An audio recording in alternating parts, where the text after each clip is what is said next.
everybody, and welcome in to Flight Deck on the Blue Jays Nation YouTube channel. I'm your host, Nicholas Paleolog. Tonight, we're going to be looking at what transpired yesterday in what was honestly one of the most frustrating losses of the year for the Toronto Blue Jays. But we've seen a lot of those, right? We've seen a lot of those. And of course, we are going to be talking about today's game as well as they start a new series, 4-game series against the Texas Rangers. Before we do, we got to give a big shout out here to Bet365. Flight Deck wouldn't be here if it wasn't for Bet365. So check out Bet365's 5-run early payout. When your team goes up 5, you get paid. It's that simple. Download the app today. Must be 19 plus. Ontario only. Please play responsibly.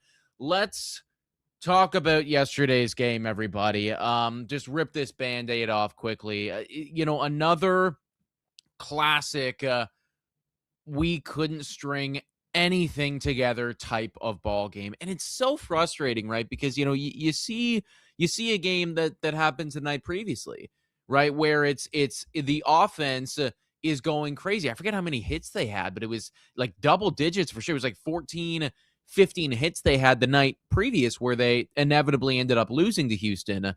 But the offense, like, we were firing, right? Like everybody was contributing, and it kept going, and there was rallies, and they were still missing stuff with runners in scoring position, but you know what, they were at the very least getting on base and threatening, and they did score a significant amount, inevitably losing the game. But yesterday it was the complete opposite of that. Looking at the box score right here, I got it to my left.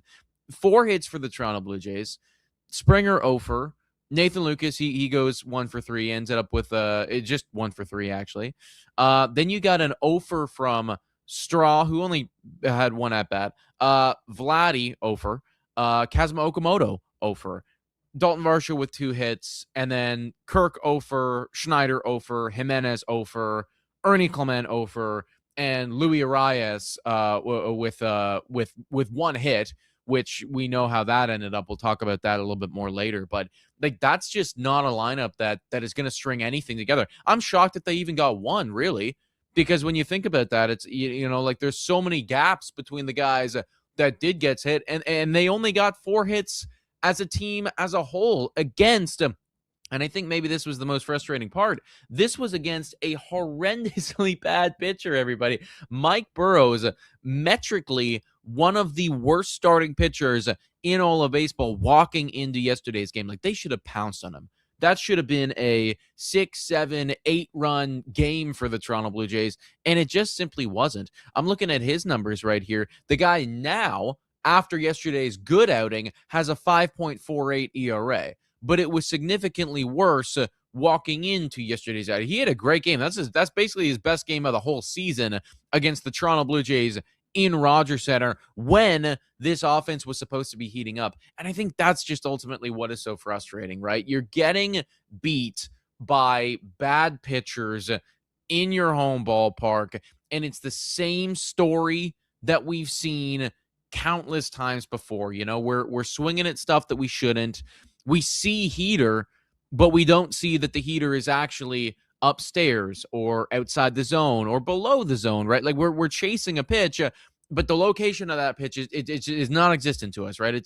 Our eyes go blank when it comes to location, but we see the heater, so we're going to attack the heater. It's not the pit, it's not in a spot where we can actually do damage on it. And it felt like that's what was happening again yesterday with this Toronto Blue Jays team. So, disappointing loss, especially from the offense. Now, from a pitching side of things, 3-1, Trey Savage, he was working in and out of some jams. Like, he did definitely have some, there was some areas where it was like, oh, okay, this is a bit of a concern. But overall, 5.2 innings, 1 earned run, 5 walks was really what I'm alluding to right there. Like, he was walking too many individuals, but they weren't coming around to score, right? They came around to score 1 time, and he gave up 2 hits. So he wasn't giving up hits. He was giving up walks. And overall, basically that's like 7 people that he led on base.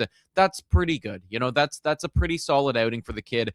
5.2, 1 earned. You want to be winning those games, especially when you're up against a pitcher, like I said 3 minutes ago, who is metrically one of the worst in MLB, and they couldn't do it.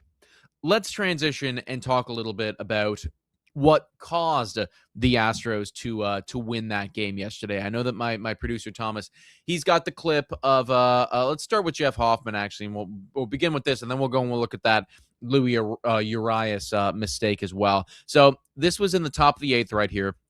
Hoffman comes in, and Hoffman's been great for like a little while right now. I think he's on I want to say it's a 7 outing. Well, it was anyways, a 7 outing, scoreless streak that he was on. So he was playing really, really good. He comes into the 8th, the game is tied, and Loperfido finds his way on base. And then you got Diaz stepping up here. There's 1 out, it's 0-1. And he throws over to third. And it's clear that nobody knew, or at least Kazuma Okamoto didn't know that this play was on. And I saw some videos after the fact. It was like Kazuma Okamoto looking back to Alejandro Kirk. And this is just pure speculation, but speculating that it's like he didn't know that this play was on, and Kirk didn't let him know. Whether it's a communication problem or not, I mean, clearly there was some level of communication issue in there for sure. So I don't know if that's on Kirk. I don't know if that's on Hoff. I don't know who that's on. I don't know if Kazuma Okamoto wasn't paying attention there. But what I will say is that throwing over to third in that spot, like I'll be honest, I'm kind of surprised that they did that in the first place, right? That's a very rare play to make. And the reason that it's rare is because a lot of times the risk is just not worth the reward. And I think when you look at that clip again, like, I don't think we were going to get him there. I don't think his lead was so much off the bag that you were going to be able to get him on that play. I know, like, I see what you're trying to do, but yeah, take a look right here. Like, I really don't think that, and it's not a great angle, right? Because he's already off at that point. But his lead wasn't crazy. Like, I'm kind of shocked that we look at how close he is to the bag, right? Like, we were never gonna get him. We were never gonna get him there. It was never gonna happen. He's almost back at the bag by the time that the ball gets to Kazuma Okamoto, let alone had him, he needs to catch it and then get to the base. Like, I don't think we were ever gonna make that play. So yes, communication problem. And, maybe that's on Kirk, maybe that's on Kazuma, maybe that's on Hoffman. I'm not sure. Maybe it's probably on all of them. But also, too, why are we even doing that in the first place, right? Like, it didn't seem to me like that was the play to make in that spot. And ultimately, that is then what allowed them to get on and score. And then the offense, with how the offense was playing yesterday, was just never going to be able to respond. Now, that is yes on Hoffman and yes on the defense. But I do think, primarily speaking, yesterday's ball game is I'm pointing my finger at the offense, because when you only score 1 run, it like mistakes like that, that's the death sentence of the whole ball game. And mistakes like that do happen in baseball. I don't want to, completely excuse making mistakes here, but mistakes do definitely happen. And when you are only scoring 1 run a game, those mistakes are just going to end the entire game for you. And that's what happened yesterday. So the offense has to do more. Had the offense dropped 5, which would have been a completely reasonable and I think realistic score against a really bad pitcher in Mike Burrows, and what was a kind of a tired pen as well from the Astros, right? They went the 11 innings with us as well. Their pen was feeling just as much as ours were. Right. So you think you score 5 on that team, which I think is very reasonable. Well, then we're not even talking about this today. And we're talking about the great play with runners in scoring position. And we're talking about how, yeah, that did happen and we'll have to clean that up, but didn't actually cost us. Right. Like, we're not really focusing in on it like we are right now. But mistakes like that are going to kill you when you are not scoring enough. And I got the runners in scoring position stats right here. It's not pretty, everybody. This is just something that absolutely needs to change. I was on another show today, actually, as well. It's High and Inside. It's our good buddy Scott Belford. He used to call it the Walk Off Podcast, but right now it's called High and Inside. He does a great job over there, folks. But he was talking about how last year the Toronto Blue Jays were the number 1 team when it comes to runners in scoring position in baseball. And that was true, right? They had I believe it was an 810 OPS that they had last year with runners in scoring position. And ultimately, that is what took them to the World Series. That's what allowed us to bring the LA Dodgers to the ropes. This year, this is their slash line with runners in scoring position. They're batting .235. They have an on-base percentage of 305. They have a slugging of 360, and they have an OPS, and this is the 30th ranked OPS in all of baseball. They have an OPS of 665 with runners in scoring position. I look at those numbers and that slash line, and that reminds me of Kevin Biggio when he was bad with the Toronto Blue Jays. Like, that's what everybody becomes on this team when a runner gets in scoring position. And I don't know if it's, well, I think I know that it's a mental thing, but I don't know why it's a mental thing. Because last year you were so overwhelmingly good at dialing it in, getting even better when runners were in scoring position. And this year it's the complete opposite. And it feels like they're trying so tremendously hard to be as good as they were last year, and they're getting in their own way. And whenever there's a runner in scoring position, they're expanding the zone, and they're swinging at stuff that they shouldn't. And they're trying so hard to do damage. And maybe it's the element of trying that overwhelmingly hard that is then stopping them from actually doing the damage. I'm not sure. I'm not a professional hitting coach. David Popkins, this is something that he needs to figure out, because if these numbers persist, then sure, they might squeak into playoffs, and we might get a wild card game, but we ain't winning the wild card game. Like, don't get it twisted. This team's not winning any playoff series, regardless of how good the pitching. We had good pitching yesterday. Doesn't matter. If you can't hit with runners in scoring position, and if you are the worst, the statistically worst team in MLB at doing so, nothing else matters, man. You'd have to pitch shutouts every day for that to actually mean something. So I don't know why this is happening, and I don't know why they went from being the best to being the worst, but that's why this team is so frustrating to watch, because of that stat right there. And it's crazy because with runners in scoring position, the pressure should be on the pitcher. There's a guy at second. There's a guy at third. I gotta pitch out of this jam. Oh shoot, it's Vladimir Guerrero Jr. He's stepping up to the plate right now. I got George Springer at second. I gotta really dial it. Like, that's what the mental of the starter should be. And you should have them on the ropes, and it feels the other way around. Feels like when we get a man at second or third, we're the guys that are like, oh God, I gotta come up big in this spot right now. I gotta do it. I really hope he throws me something juicy. I mean, listen, I'm just trying to call it how I see it right now, and that's what it feels like, because there are opportunities, and we are missing those opportunities. But enough about yesterday's ball game. I am getting sick and tired of talking about it, everybody. I see in the chat right now, AJ Morash, shout out to him. I hope not, but they can't score with guys with runners on. I've been around through the good and bad of the Jays. I saw the back-to-back. I was 8 and 9 years old, so you've seen everything. You've seen all. Oh, and he's saying, I feel a sweep by the Rangers. I don't know if I can go that far. I actually hadn't even thought about what's going to happen in today's game. I've thought about what's coming. I haven't thought about whether we're going to win or we're going to lose. But I don't think we're going to get swept. I don't feel like that's going to happen. I know we're playing badly right now. I don't think that's going to happen. If we get swept, then pack it in. Book your camping vacations, for July and for August. Go see your family. Get out on the golf course. Go to the beach. Pick up hiking, because that'll be that at that point. If we get swept by the Rangers at home, that's when I'm hitting the panic button. But I'm not ready to do that just yet. Let's transition a little bit and talk about some updates that are happening around MLB, folks. This is wild. We got some information about what is being proposed in the next CBA, and it's a little crazy. I don't think it's going to go. In fact, I can assure you it's not going to go through. But take a look at this. Tweeted out by Yahoo Sports. In its next CBA, the MLB is proposing a max contract length of 5 years for free agent players switching teams. 6 years for teams to retain their own players.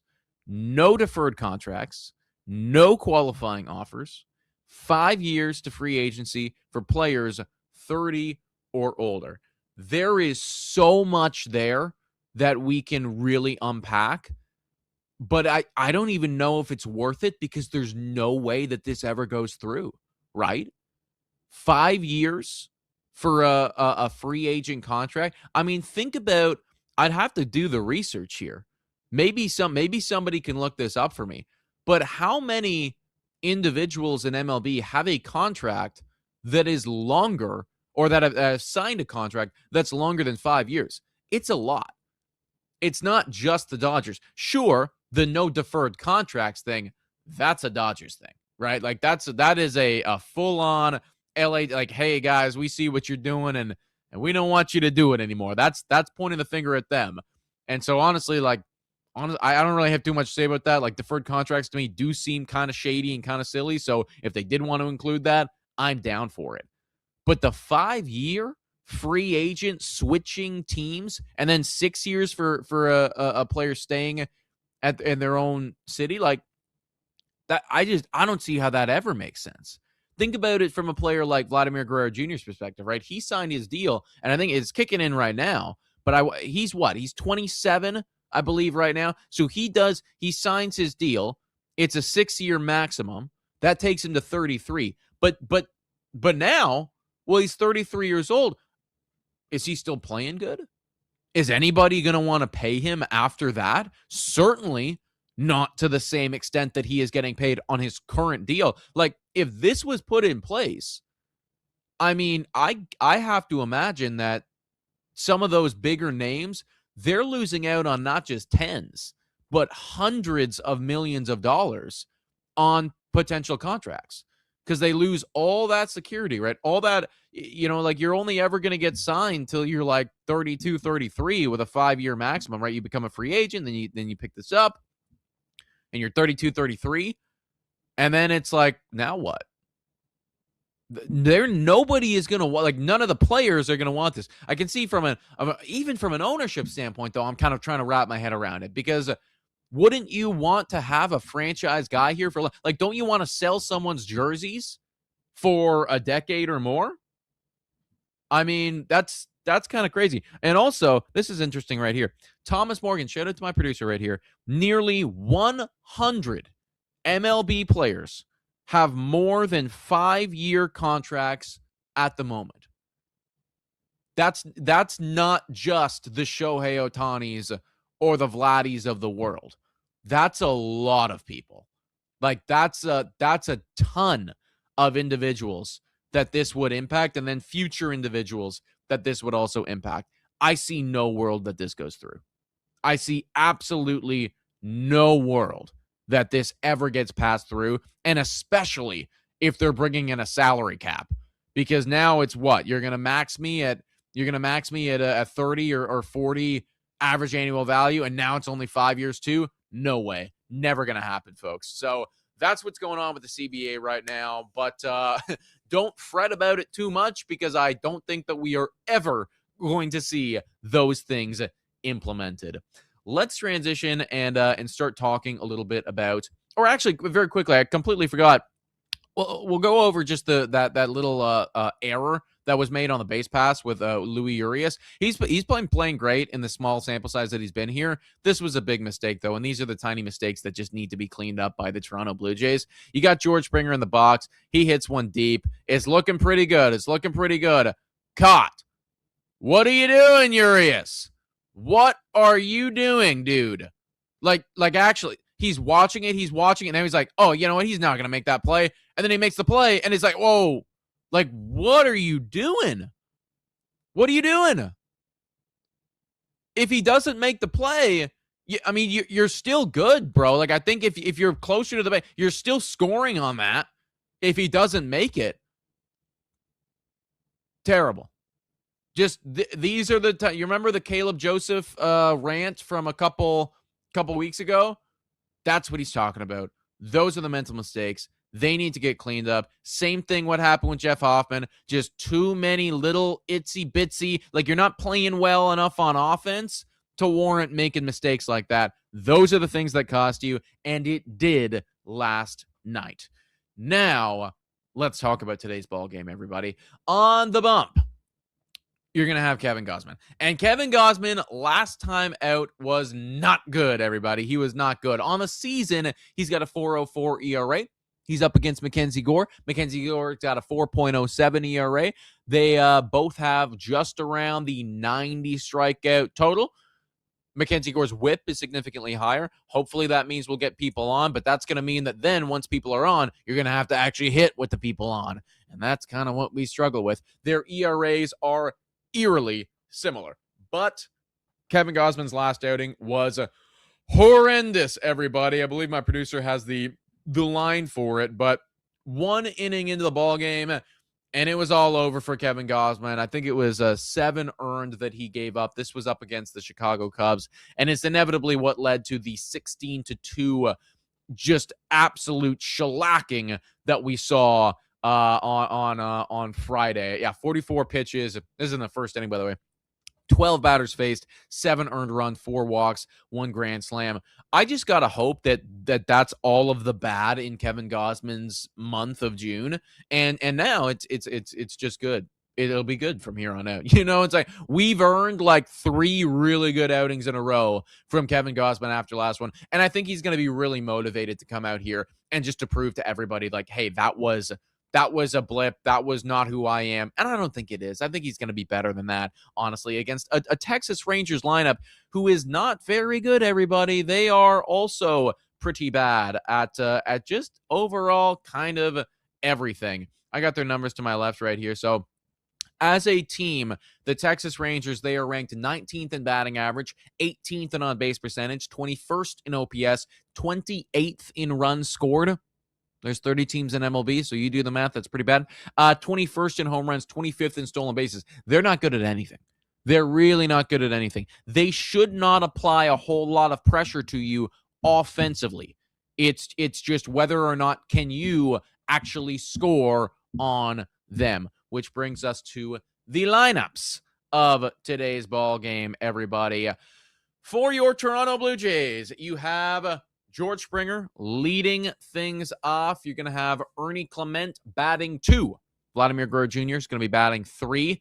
I think maybe we got to make a change there soon because he has not found it yet, folks. His OPS down to 723 on the season, by the way. Not good. Kazuma Okamoto batting 4th. Alejandro Kirk 5. Nathan Lucas going to be batting 6th. Davis Schneider in there batting 7. Straw 8. And then Urias 9. I'll be honest, I don't love the lineup. I don't love the lineups today, everybody. But you know what? It's tough to love a lineup when they're doing what they've collectively been doing all season long. For the Rangers, they got Peterson leading off. They got Langford batting 2. They got Seager batting 3. Then it's Nimmo, Berger, Duran, Osuna, Higashioka. We're back to him. He used a longtime Yankee right there. And then Lopez going to be batting 9. Their lineup also sucks. Like, I'm looking up and down the OPSs here. Take this in. This is actually a wild thing. There's not a single individual playing in this baseball game that has an 800 OPS or higher. Not a single one on either one of the ball teams. Just a total and utter mid-off between the Toronto Blue Jays and the Texas Rangers today, everybody. So, I would say the under on this one's looking pretty good, just considering the offenses have been so poor. Now, what is my key to victory in this ball game? I need to see Kevin Gausman do the opposite of what he did last time out. Last time, obviously, it was games over immediately. Now, I don't think that's going to happen again because I think the quality of the competition that you're up against here in the Texas Rangers, they're just not good enough to drop 7 in one inning against you. I just do not see that happening. But I need to see 5+ innings from Kevin Gausman here. I think if he can do that, he can give us strong innings. I think this lineup is good enough today to get to Mackenzie Gore.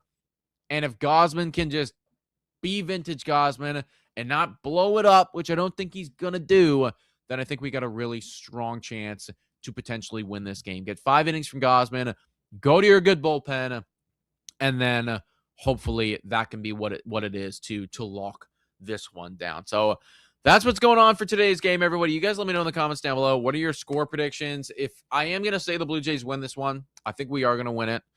I believe, I think we are going to win this one.